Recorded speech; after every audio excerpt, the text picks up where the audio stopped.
নমস্কার বন্ধুরা, আজ অনেক দিন পর আমার মুরগির ফার্মের আপডেট নিয়ে আপনাদের সামনে এসেছি।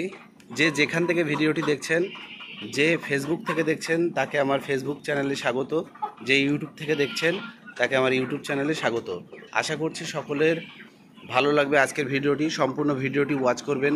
আজ অনেক দিন পর আমার মুরগির ভিডিওর আপডেট নিয়ে আপনাদের সামনে উপস্থিত হলাম।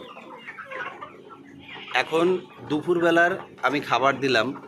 আজকের ভিডিওর মেন, ওরা মহা উল্লাসে খাচ্ছে দেখতে পাচ্ছেন। আজকের ভিডিওর মেন বিষয়বস্তু মুরগির গড় অ্যাভারেজ নিয়ে।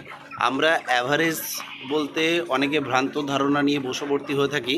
যেরকম ধরুন, এখানে আমার মুরগি যা ওয়েট আছে তাকে কিভাবে আমরা অ্যাভারেজে হিসেবে কনভার্ট করব। এখানে ধরুন আমার যা মুরগি আছে বা মোরগ আছে 50% ধরুন। আমার যদি 100 পিস মুরগি থাকে তাহলে 50% মুরগি হয় আর 50% মোরগ হয়।